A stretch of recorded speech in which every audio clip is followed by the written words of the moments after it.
عبداللہ بن محمد مسندی نے بیان کیا، کہا ہم سے سفیان بن عینہ نے بیان کیا، کہا کہ جب ظاہری نے یہ حدیث بیان کی جو آگے مذکور ہوئی ہے تو اس میں سے کچھ میں نے یاد رکھی اور معمر نے اس کو اچھی طرح یاد دلایا۔ ان سے عروہ بن زبیر نے، ان سے مسعود بن مخرمہ رضی اللہ عنہ اور مروان بن حکم نے بیان کیا۔ ان میں سے ہر ایک دوسرے سے کچھ بڑھاتا ہے۔ انہوں نے بیان کیا کہ نبی کریم صلی اللہ علیہ وسلم صلح حدیبیہ کے موقع پر تقریباً 1000 صحابہ کو ساتھ لے کر روانہ ہوئے۔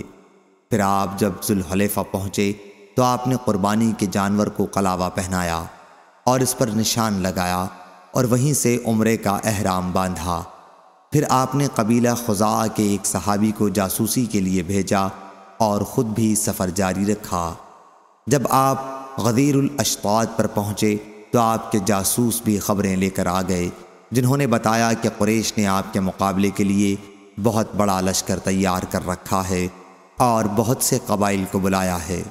وہ آپ سے جنگ کرنے پر تلے ہوئے ہیں اور آپ کو بیت اللہ سے روکیں گے۔ اس پر حضرت صلی اللہ علیہ وسلم نے صحابہ سے فرمایا، مجھے مشورہ دو، کیا تمہارے خیال میں یہ مناسب ہوگا کہ میں ان کفار کی عورتوں اور بچوں پر حملہ کر دوں جو ہمارے بیت اللہ تک پہنچنے میں رکاوٹ بننا چاہتے ہیں؟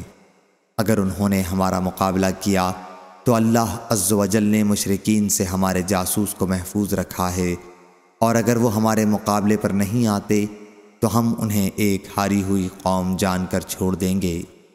حضرت ابو بکر رضی اللہ عنہ نے کہا، یا رسول اللہ، آپ تو صرف بیت اللہ کے عمرے کے لیے نکلے ہیں، نہ آپ کا ارادہ کسی کو قتل کرنے کا ہے اور نہ کسی سے لڑائی کا، اس لیے آپ بیت اللہ تشریف لے چلیں۔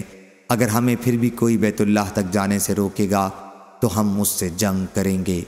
آپ نے فرمایا کہ پھر اللہ کا نام لے کر سفر جاری رکھو۔ صحیح بخاری حدیث نمبر 4178، 4179۔